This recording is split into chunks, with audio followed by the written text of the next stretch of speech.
కొట్టబడి దేవుడు ఏ రీతిగా అయితే శిలువలో మరణ యాగం ఉంది. దేవుడు మన కొరకు ఎంత శ్రమను అనుభవించాడో ఆ శ్రమనంతటిని కూడా మనం జ్ఞాపకం చేసుకోవడానికి వచ్చాము. 40 రోజులు కూడా మనం జ్ఞాపకం చేసుకున్నాము. ఆ 40 రోజుల జ్ఞాపకం కూడా కొట్టబడి దేవుడు ఏ రీతిగా అయితే శిలువలో మరణ యాగం ఉంది. దేవుడు మన కొరకు ఎంత శ్రమను అనుభవించాడో ఆ శ్రమనంతటిని కూడా మనం జ్ఞాపకం చేసుకోవడానికి వచ్చాము. 40 రోజులు కూడా మనం జ్ఞాపకం చేసుకున్నాము. ఆ 40 రోజుల జ్ఞాపకం కూడా నీతి విషయమై జీవించినట్లు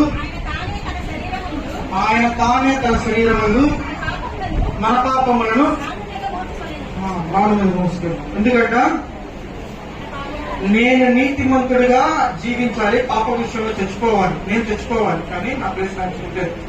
సిలువ, నేను అంతకుముందు కూడా చెప్పాను ఈ మాటలు. సిలువ క్రైస్తవ విశ్వాసానికి మూలము, కేంద్ర బిందువు. ఇంటి మీద లేకపోతే మన స్టార్ గురించి మాట్లాడుకున్నప్పుడు మాటలు ఎక్కువగా మాట్లాడతాం కదా. మన ఇంటి మీద సిలువ వేసుకుంటాం, బళ్ళ మీద సిలువ వేసుకుంటాం, కానీ హృదయాల మీద మాత్రం ఏమాత్రం సిలువ వేసుకోం.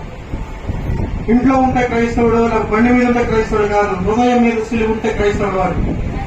ఈనాడు ఈ రోజుల్లో చాలా చోట్ల చాలా మందికి